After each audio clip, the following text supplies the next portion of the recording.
بسم اللہ الرحمن الرحیم۔ السلام علیکم ورحمۃ اللہ وبرکاتہ۔ معزز سامعین و ناظرین، ایک نئے سلسلے کے ساتھ ہم آپ کی خدمت میں حاضر ہے، جس میں ہم پیش کریں گے انشاءاللہ زکوٰۃ کے اہم مسائل، یا یوں کہہ لیجئے کہ زکوٰۃ کا ایک شارٹ کورس ہم آپ کی خدمت میں رکھ رہے ہیں۔ انشاءاللہ اس کے سننے سے اور اس پر عمل کرنے سے ہمیں دنیا اور آخرت کا فائدہ ہوگا۔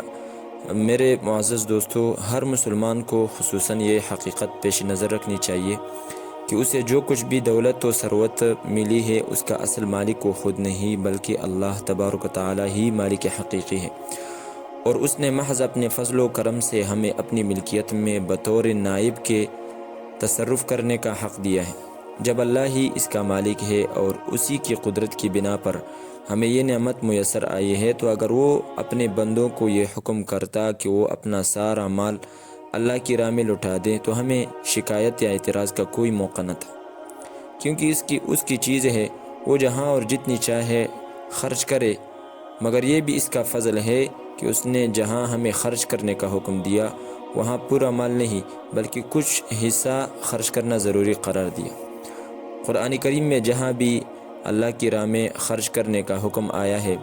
وہاں پر اللہ تعالیٰ نے فرمایا کہ ان میں سے بعض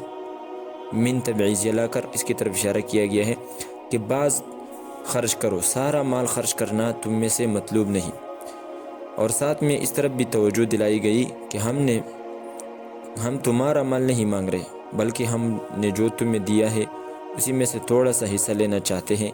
تاکہ دینے والے کا بوجھ ہلکا ہو جائے۔ چنانچہ قرآن کریم میں تقریباً 8 دفعہ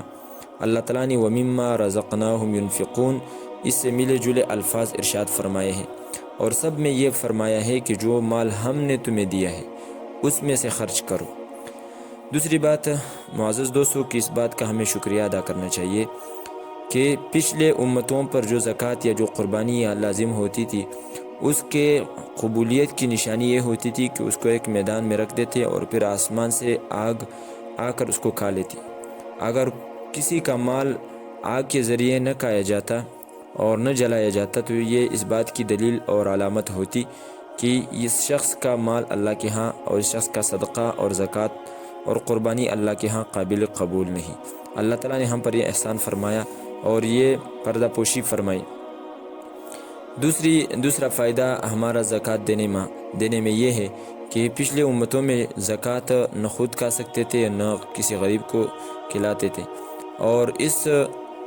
امت میں اللہ تعالیٰ نے احسان فرمایا کہ جو آپ مال دے رہے ہیں وہ ضائع نہیں ہو رہا، بلکہ کسی غریب کے چولہے کے جلنے کا ذریعہ بن رہے ہیں۔ چنانچہ آپ صلی اللہ علیہ وسلم نے فرمایا کہ تؤخذ من اغنیائہم وترد الی فقرائہم، یہ مالداروں سے لے کر فقیروں کو دیا جائے گا۔ اس کے بارے میں بہت ساری احادیث ہے کہ نبی صلی اللہ علیہ وسلم نے زکوٰۃ اور صدقہ اور مال میں صدقات کو مال میں اضافے کا سبب بتایا ہے اور فرمایا ہے۔ چنانچہ ایک حدیث میں آپ صلی اللہ علیہ وسلم فرماتے ہیں کہ کسی آدمی کا مال صدقے کی وجہ سے کم نہیں ہوتا۔ یہ ترمذی شریف کی روایت ہے، اسی طرح مسند احمد میں بھی موجود ہے۔ اسی طرح معزز دوستو، یہ تقریباً مشاہدہ ہی ہے کہ جو شخص مال صدقہ کرتا ہے تو اس کے مال میں دن بدن اضافہ ہوتا جاتا ہے، اور اس کے مقابلے میں جو شخص مال خرچ نہیں کرتا اس کے مال میں نقصان آتا ہے، اور اس کا مال جگہ پر خرچ نہیں ہوتا، اور اس کے مال سے اس کے مالک کو اطمینان اور سکون حاصل نہیں ہوتا۔ ایک بنی اسرائیل کے دور کا واقعہ ہے کہ ایک آدمی جنگل میں جا رہا تھا، اچانک اس نے بادلوں میں سے ایک آواز سنی اور اس شخص کا نام سنا کہ فلاں آدمی کی باغ کی سینچائی کر، یعنی اس کے باغ کو سیراب کر۔ تو کہتے ہیں کہ اچانک بادل کا ایک ٹکڑا وہاں سے الگ ہو گیا اور اس نے ایک وادی میں پانی برسایا۔ وادی کا سب پانی ایک نالے میں جمع ہوا اور پھر چل پڑا۔ تو یہ آدمی پانی کے پیچھے پیچھے چلا، آگے جا کر دیکھتا ہے کہ ایک آدمی اپنے باغ میں کھڑا ہوا پانی کا رخ اپنے پاوڑے سے باغ کی طرف کر رہا ہے۔ تو اس شخص نے جا کر اس سے پوچھا کہ تمہارا کیا نام ہے؟ اس نے نام بتایا تو یہ وہی نام تھا جس کو اس شخص نے بادل میں سے سنا تھا۔ تو باغ والے نے سوال کیا کہ آخر تمہیں میرا نام پوچھنے کی کیا ضرورت پیش آئی؟ اس نے جواب دیا کہ یہ پانی جس بادل سے برسا ہے اس میں سے میں نے آواز سنی تھی کہ فلاں یعنی تمہارے باغ کی سینچائی کرے، لہذا یہ بتاؤ کہ تم اس باغچے کی آمدنی کا کیا کرتے ہو؟ اس شخص نے بتایا کہ میں اس کی آمدنی کو 3 حصوں میں تقسیم کرتا ہوں، 1/3 کو میں صدقہ کرتا ہوں، 1/3 کو میں اپنے گھر والوں پر خرچ کرتا ہوں، اور 1/3 کو پھر اسی باغ میں لگا دیتا ہوں۔ اسی طرح معزز دوستو، زکوٰۃ کے فائدوں میں سے ایک فائدہ یہ ہے کہ جتنی مصیبتیں ہم پر آتی ہیں اللہ تعالیٰ اس زکوٰۃ کے ذریعے سے اور ان صدقات کے ذریعے سے ان کی